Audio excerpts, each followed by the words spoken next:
Assalamualaikum warahmatullahi wabarakatuh. Alhamdulillah. Selamat siang para sedulur-sedulur yang saya cintai. Jumpa lagi di kanal YouTube-nya Pak Dikun. Para sedulur, beberapa waktu belakangan ini saya sangat gembira sekali. Saya sangat nggak bisa menahan rasa gembira saya ketika mendengar keputusan dari Bapak Erick Thohir selaku Ketua Umum PSSI, ketika kemudian Bapak Erick Thohir dan juga seluruh jajaran Exco PSSI memutuskan untuk kemudian memberhentikan atau mem-PHK atau memecat Coach STY atau Sintayong, teman-teman. Karena memang saya lihat ini memang suatu keputusan yang sangat vital, keputusan yang sepertinya memang sudah diperhitungkan dengan matang oleh Bapak Erick Thohir, dan sangat penting buat momentumnya, sangat penting buat timnas sepak bola Indonesia atau timnas Garuda untuk menatap ke depan ya teman-teman. Apalagi di depan harapan kita untuk kemudian lolos ke putaran final Piala Dunia itu masih terbuka lebar, teman-teman.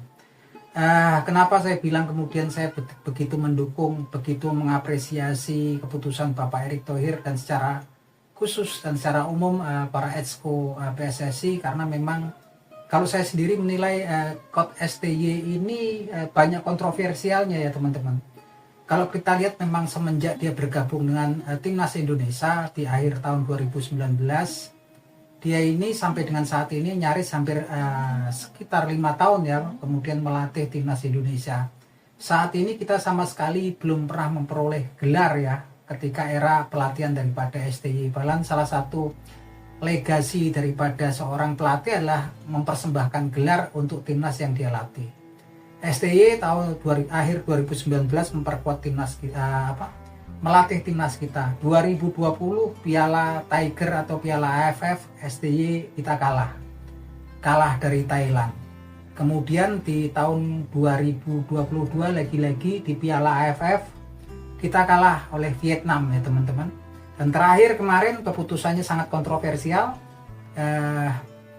di tahun 2024 kemarin ketika gelaran Piala AFF. Piala AFF ini adalah gelaran piala yang merupakan pestanya sepak bola negara-negara di Asia Tenggara dan seharusnya patut mendapatkan respek dari seluruh anggota negara-negara di Asia Tenggara ya. Di sini STY kemudian justru membawa pemain-pemain di bawah usia 22 tahun.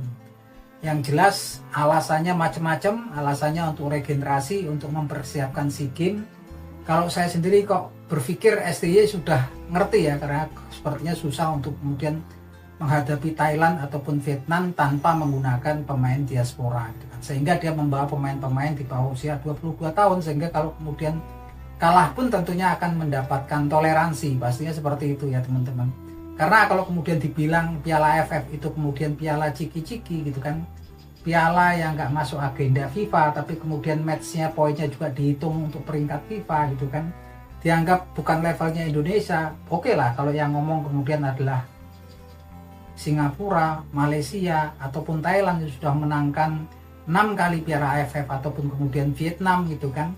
Indonesia, STY bilang seperti itu, tapi dia sendiri juga kan kemudian belum pernah mempersembahkan Piala AFF untuk timnas sepak bola Indonesia. Dan kita nggak ngerti gitu kan, apa sih sebetulnya yang dibalik kemudian akalnya STY ketika hanya membawa pemain di bawah usia 22 tahun. Saya sendiri secara pribadi betul-betul sangat kecewa ya teman-teman, karena memang kemudian Piala AFF sendiri sudah kemudian memberikan wadah untuk Piala AFF untuk pemain-pemain di bawah usia 17 tahun, pemain-pemain di bawah 20 tahun, dan juga Piala AFF untuk pemain-pemain di bawah usia 22 tahun.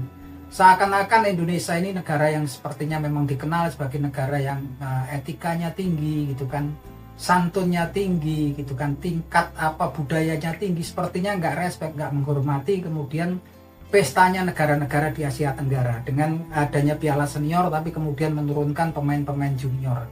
Kalau saya sendiri kok berpikir sepertinya juga STY sudah berhitung gitu kan, dengan tidak membawa pemain-pemain diaspora yang sepertinya tidak diizinkan oleh klub-klubnya gitu kan, karena memang liga lagi jalan dan memang Piala AFF nggak masuk agenda resmi FIFA teman-teman. Yang jelas kemudian STY masih punya kesempatan sebetulnya untuk membawa pemain-pemain senior yang selama ini sepertinya juga kalah bersaing dengan pemain-pemain diaspora. Lihatlah seperti ada Egy Maulana Fikri, Sananta Arhan, Ramadan Sananta, kemudian ada Yakub Yance Sayuri, ada Sadil Ramdhani, dan juga di tengah ada Ricky Kambuaya gitu kan.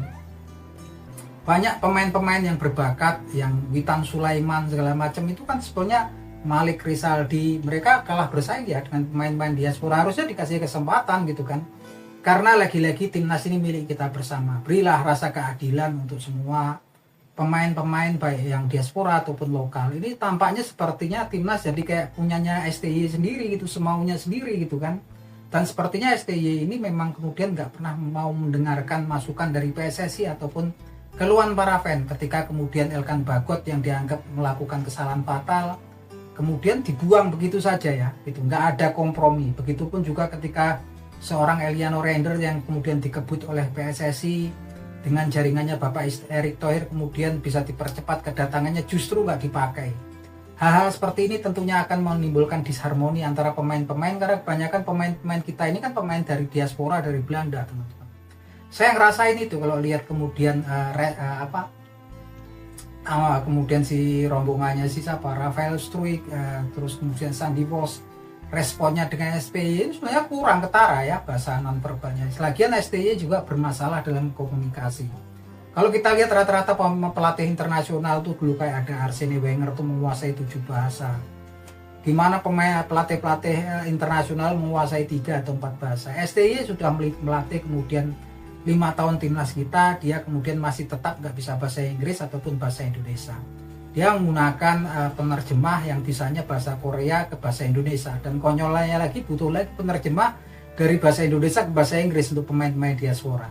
Ini konyol sekali ya, tentunya ini barrier. Dan yang jelas STY saat ini sudah sepatutnya kalau kemudian dipecat atau kemudian diberhentikan oleh PSSI, dan ini keputusan yang sangat vital, keputusan yang sangat luar biasa berani, dan keputusan yang sangat tepat oleh seorang Bapak Erick Thohir tentunya.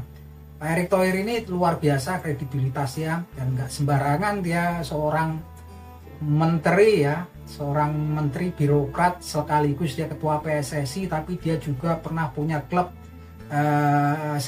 klub bola basket, bahkan dia pemilik saham salah terbesar di Inter Milan gitu. Artinya nggak sembarangan keputusannya. Dia pasti melihat segala aspek ya. Salah satunya pastinya ada disharmoni antara pemain yang sepertinya juga kemudian sudah menjadi rahasia umum lah gitu kan. Gimana kemudian pemain-pemain itu nggak sakit hati ya. Pemain-pemain Indonesia, saya sendiri sakit hati walaupun pemain gitu. Lihat seorang kemudian sekelas Witan Sulaiman, kayak Egy Maulana Fikri, Ramadan Sananta, Sadil Ramdhani, bahkan kalau di lokal ada Stefano Lillipali yang seharusnya mereka kasih kesempatan. Kapan lagi kemudian mereka itu di usia mereka yang seperti Egy Maulana Fikri, kemudian Stefano Lillipali, yang Yance Yakub Sayuri yang usianya sudah 27 tahun, kasih dong mereka kesempatan untuk membuktikan kemampuan mereka. Masalah kalah dan menang itu urusan nanti gitu kan, masalah juara nggak juara urusan nanti, yang penting sudah kemudian maksimal. Tapi memang ini sepertinya walaupun dia diam-diam, dia itu cerdik ya STY. Jadi yang dibawa cuma pemain di bawah usia 22 tahun, artinya kemudian ketika TC fisiknya belum kuat, yang milih dia sendiri kok gitu kan di Bali. Dan kemudian kalah ya, nah, kalah kita mendapatkan pujian lawan tim skuad Vietnam pakai pemain junior, kemudian cuman kalah tipis. Ini konyol ya gitu kan. Dan memang Bapak Erick Thohir juga orang yang pintar, pengalamannya luas, tahulah hal-hal yang seperti ini. Karena memang kalau kemudian timnas itu juara menang, yang dipuja-puja ya pemain, pelatih. Kalau kalah gitu kan ketua PSSI pastinya. Makanya Bapak Erick Thohir saya apresiasi. Apalagi Bapak Erick Thohir ini sekarang kalau kemudian timnas kita bisa lolos ke putaran final Piala Dunia, wah keren. Karena memang nggak menutup kemungkinan nih ketika kemudian teman-teman MK kemarin kemudian menghilangkan threshold untuk pilpres ya, yang dulu 20% saat ini, artinya memang semua partai nanti di tahun 2029 bisa mencalonkan presiden pilihan mereka masing-masing, calon jago mereka masing-masing. Kalau Pak Erick Thohir bisa ngangkat PSSI, saya nggak lihat ya. Kemungkinan besar Pak Erick Thohir nih jadi kandidat kuat di 2029, dan saya tentunya nggak akan ragu-ragu untuk milik Bapak Erick Thohir gitu kan. Ini luar biasa. Saya gembira karena memang kemarin saya sempat juga sakit hati. Saya memang dari kecil sering nonton Piala Tiger, Piala AFF dari zamannya Aji Santoso. Terus kemudian Arif Keceng Suyono, ada kemudian Boas Salosa, ada zamannya kemudian si siapa Christian Gonzalez masuk, Beto Gonçalves masuk.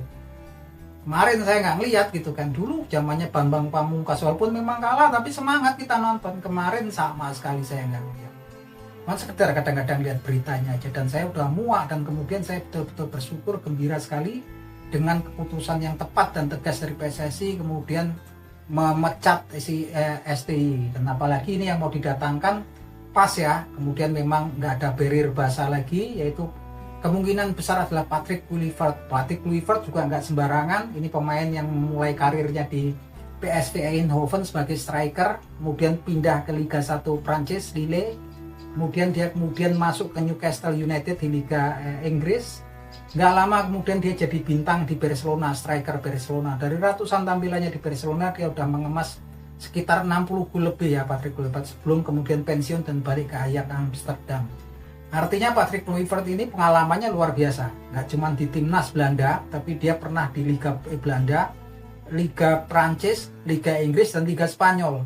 Dan tentunya dia nggak ada keraguan lagi, respect pemain-pemain Belanda saat ini pastinya juga tinggi. Dan dia nggak ada barrier bahasa dengan pemain-pemain diaspora dan juga dengan pemain-pemain Indonesia, karena dia memang nggak cuman kemudian bahasa Belanda, bahasa Inggris juga luar biasa. Ini Patrick Kluivert nih dulu termasuk saya juga idola saya, Patrick Kluivert nih. Apalagi ketika dia memperkuat dulu FC Football Club Barcelona di Liga Spanyol, teman-teman. Ya, kita tinggal menunggu, kita tunggu kemudian juga kedatangan sepaket dengan oleh Ten Hag Romani. Ya, kalau bisa kemudian 1 atau 2 pemain tengah lagi ya Bapak Erick Thohir mendatangkan, karena ini sangat vital. Kapan lagi momentumnya timnas kita kemudian bisa lolos ke putaran final Piala Dunia. Sekali lagi saya akan selalu apresiasi berat, hormat berat, terima kasih buat keputusannya secara khusus Bapak Erick Thohir dan secara umum jajaran Esko PSSI yang kemudian mengambil keputusan final ini. Nah, itu aja teman-teman, salam sepak bola.